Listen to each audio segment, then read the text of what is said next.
ಸ್ವಾಮೀಜಿಯವರ ಕಾರ್ಯಕ್ರಮಕ್ಕೆ ಇವರ ಹೆಂಡತಿ ದಿನಾಂಕ 17/12/2025 ಅಂದು ಮಧ್ಯಾಹ್ನ 2:30 ಸಮಯದಲ್ಲಿ ಮನೆ ಬೀಗ ಹಾಕೊಂಡು ಅವರು ಹೋಗಿರ್ತಾರೆ.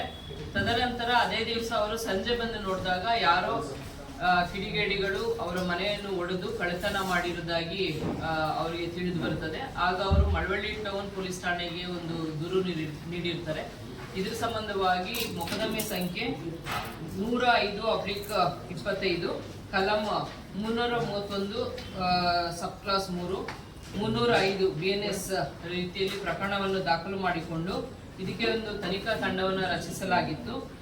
ಅಡಿಷನಲ್ SP ತಿಮ್ಮಯ್ಯ ಹಾಗೂ ಗಂಗಾಧರ್ ಸ್ವಾಮಿ ಹಾಗೂ DSP ರವರಾದ ಯಶವಂತ್ ಕುಮಾರ್, ಹಲಗೂರು ವೃತ್ತ ನಿರೀಕ್ಷಕರಾದ ಶ್ರೀಧರ್ ಹಾಗೂ PSI ಶಿವಲಿಂಗ ದಳವಾಯಿ ರವರನ್ನು ಒಳಗೊಂಡಂತೆ ತಂಡವನ್ನು ರಚಿಸಲಾಗಿದ್ದು, ಇವರು ತಮ್ಮ ಸಿಬ್ಬಂದಿಗಳಾದ ಮಾದೇಶ ಹಾಗೂ ವಿಕಾಸ್ ರವರ ಜೊತೆಯಲ್ಲಿ ಒಂದು ಸಂಘರ್ಷಕ್ಕೆ ಒಳಗಾದ ಬಾಲಕನನ್ನ ವಶಕ್ಕೆ ಪಡೆದುಕೊಂಡು ಅವ್ರನ್ನ ವಿಚಾರಣೆ ಮಾಡಿದಾಗ ತಿಳಿದು ಬರ್ತದೆ ಇವರು ಕಳ್ಳತನ ಮಾಡಿ ಈ ಮಗು ಸಂಘರ್ಷಕ್ಕೆ ಒಳಗಾದ ಮಗು ಕಳ್ಳತನ ಮಾಡಿ ಅವರು ತಂದೆಗೆ ಕೊಡ್ತಾ ಇದ್ರು ಅಂತ ತಿಳಿದು ಬರ್ತದೆ. ಇವರು ಬಾಲಕರಾದ್ರಿಂದ ಇವ್ರನ್ನ ಜುನೈಲ್ ಬೋರ್ಡ್ಗೆ ಪ್ರೊಡ್ಯೂಸ್ ಮಾಡಿರ್ತಾರೆ, ಬಾಲ ಅಪರಾಧಿಯಾಗಿ ಜುನೈಲ್ ಬೋರ್ಡ್ಗೆ ಪ್ರೊಡ್ಯೂಸ್ ಮಾಡಿರ್ತಾರೆ. ಮತ್ತು ಇವ್ರ ತಂದೆಯನ್ನ ವಿಚಾರಿಸಿದಾಗ ಬಾಬಾ ಜಾನ್ 37 ವರ್ಷ, ಇವರು ಮೂಲತಃ ಬೆಂಗಳೂರು ಆನೇಕಲ್ಲಲ್ಲಿ ವಾಸವಾಗಿರ್ತಾರೆ. ಇಲ್ಲಿ ಅವರ ಮೊದಲನೇ ಹೆಂಡತಿಯ ಮನೆ ಇರುತ್ತೆ ಶ್ರೀರಂಗಪಟ್ಟಣ ಟೌನ್ ಅಲ್ಲಿ. ಆ ಮೊದಲನೇ ಹೆಂಡತಿ ಮಗು ಇವರು ಸಂಘರ್ಷಕ್ಕೆ ಒಳಗಾದ ಬಾಲಕ ಇರ್ತಾರೆ. ಇವರು ವಿರುದ್ಧ ಈ ಮಗು ವಿರುದ್ಧ ಈಗಾಗಲೇ ಬೆಂಗಳೂರು ಎಲೆಕ್ಟ್ರಾನಿಕ್ ಸಿಟಿಯಲ್ಲಿ 5 ಪ್ರಕರಣಗಳು, ಆಡುಗೋಡಿಯಲ್ಲಿ 2 ಮನೆ ಕಳ್ಳತನ ಪ್ರಕರಣಗಳು ದಾಖಲಾಗಿರ್ತದೆ. ಇವರು ಆಗ್ಲೂ ಸಹ ಜುನೈಲ್ ಬೋರ್ಡ್ ಅಲ್ಲಿ ಅವರು ಪ್ರೊಡ್ಯೂಸ್ ಮಾಡಿರ್ತಾರೆ.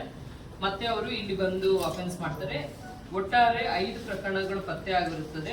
ಮಳವಳ್ಳಿ ಟೌನ್ ನಲ್ಲಿ 3 ಪ್ರಕರಣಗಳು, ಹಲಗೂರು ಪೊಲೀಸ್ ಠಾಣೆಯಲ್ಲಿ 1 ಪ್ರಕರಣ ಹಾಗೂ ಬನ್ನೂರು ಪೊಲೀಸ್ ಠಾಣೆಯಲ್ಲಿ ಸೇರಿದ್ದು 1 ಪ್ರಕರಣ ಪತ್ತೆಯಾಗಿರ್ತದೆ. ಒಟ್ಟು 144 ಗ್ರಾಂ ಚಿನ್ನ, 46 ಗ್ರಾಂ ಬೆಳ್ಳಿ ವಶಪಡಿಸಿಕೊಂಡು ಅಂದಾಜು 20 ಲಕ್ಷ ಮೌಲ್ಯದ ವಸ್ತುವನ್ನು ವಶಪಡಿಸಿಕೊಳ್ಳಲಾಗಿದೆ.